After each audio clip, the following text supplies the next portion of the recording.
Ladies and gentlemen, we interrupt your regularly scheduled programming to bring you this special bulletin to say that Ubisoft, as a developer, is not exactly in a good state would be a gross understatement of the obvious, with one bad thing after another snowballing into a massive avalanche of catastrophic news.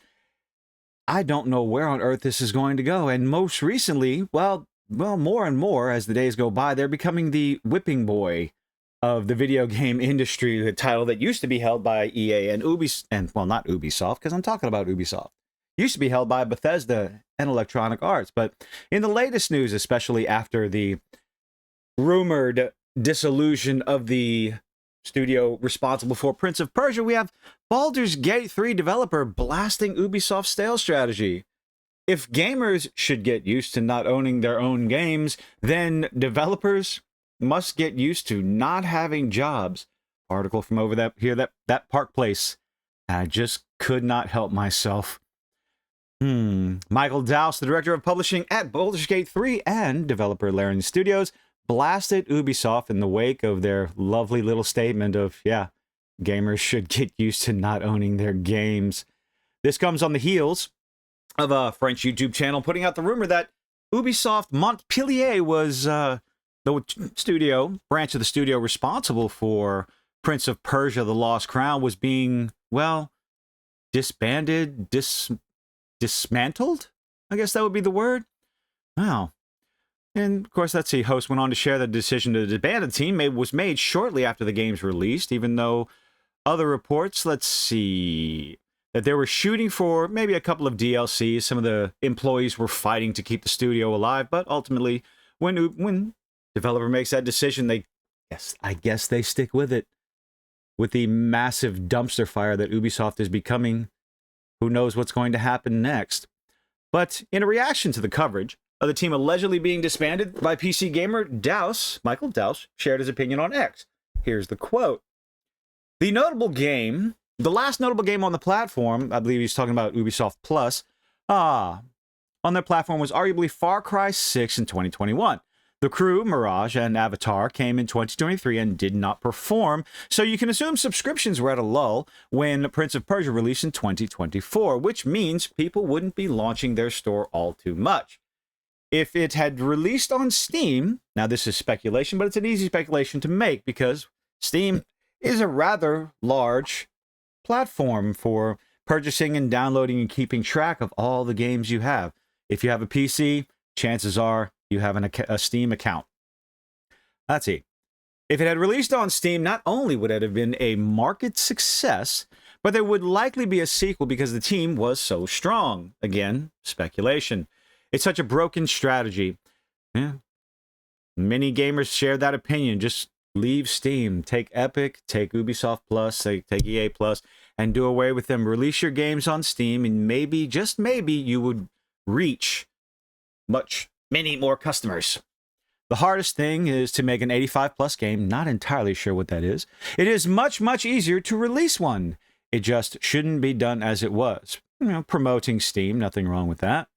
Next, Dowse torched Ubisoft and specifically the company's director of subscriptions, Philippe Tremblay, for his comments back in January.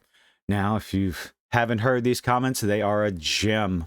So let's see. He said, quote, "One of the things we saw is that gamers are used to, a little bit like DVD, used to having and owning their games. You think? Physical copies. There are quite a few gamers out there, quite a few, individuals that want those physical copies, whether they're DVDs, Blu-rays, or actual discs for their video games. That's the consumer shift that needs to happen. Oh, you don't want physical copies. They got comfortable not owning their CD collection or DVD collection. That's a transformation that's been a bit slower to happen in games. As gamers grow comfortable with that aspects, you don't lose your progress. Really? Yes, but you allow the publisher, the creator of the piece of media, the piece of entertainment, to change it as they see fit when you don't have a physical copy. And that's something that a lot of customers are starting to pay attention to. If you remove your game at another time, your progress is still there. That's not been deleted. you don't lose what you've built in the game or your engagement with the game. So it's about feeling comfortable not owning your game. Well, people don't exactly want to feel comfortable with that. Douse wrote, if the statement gamers should get used to not owning their games is true because of the specific release strategy, sub above sales. Oh, subscription above sales. I don't think we need to stick with that. At least not for new games. Let players make the decision. Put out a new game. Put out a good game. Not on a subscription with a reasonable price, and you might make more money. Let's see. Then the statement, quote, let's see. Developers must get used to not having jobs if they make a critically acclaimed game. Really? Let's see. Must get used to not having jobs if they make a critically acclaimed game. Well, I don't know. If they make a success, if they make a critically acclaimed game, they should have a job. They should keep a job. The statement should be, if you fail absolutely astronomically miserably in making the game, then you should get used to not having a job. If your game is garbage, if your TV show is garbage and your movie is garbage, well, maybe you don't deserve that job. Platform strategy above title sales. Let's see. Is also true. So the statement, developers must get used to not having jobs if they make a critically acclaimed game. Sorry, I repeated that 3 times. Is also true, and that just isn't sensible. That's correct. Neither one of those statements is sensible, even from a business perspective.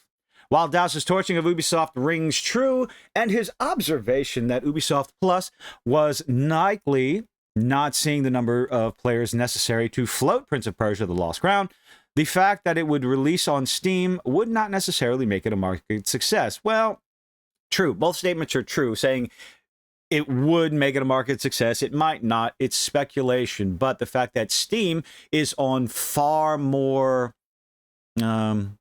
devices, I guess, than Ubisoft Plus, you have a far better chance of it being a success. In fact, the game released on Steam in August.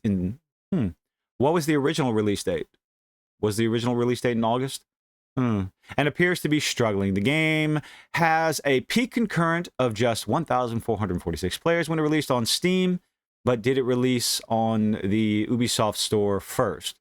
And also, is Ubisoft's reputation have anything to do with the lackluster sales? And of course, there's other aesthetic questions, possibilities as to why the game didn't release so well. Back down to the bottom. Where were we? Let's see. The game has a peak concurrent players of 1,446 players when it released on Steam. In the last 24 hours, it only had a peak concurrent players of 119, doing far better than Dustborn did. And what was it? Unknown 9, The Awakening? Yeah. It's at least doing better than those two games. Furthermore, the game is ranked as 1,400 on Steam's top seller list. Nevertheless, Douse is no stranger to criticizing Ubisoft, and we love him for it. Although, criticizing Ubisoft is almost like just beating on a little poor puppy at this point. Back in August, it appeared to criticize Ubisoft's pricing structure, which so many people did. I did myself because, yeah, the pricing structure for, at least for Star Wars Outlaws, and the potential pricing structure for Assassin's Creed Shadows is ridiculous. You want to charge $100, $110, and $130 for early access on a single-player game. Cosmetic skins in a single-player game. And to top it all off, Star Wars Outlaws price point had a quest line locked behind that lovely little paywall. Pay up or you don't get to play the whole full game.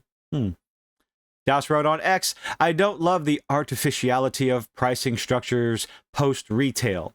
Use the inflated base price to upsell a subscription and use vague content promises to inflate ultimate editions to make the base price look better. Well, they're trying to get people in there with the fear of missing out. Lots of developers do this. They lock quest lines, they lock with Destiny 2 as an example, they lock dungeons and dungeon keys and season passes and seasonal content behind a discounted paywall. So the fear of missing out or the fear of paying even more when the the new season comes out or the new content comes out, you pay $5, $10 extra.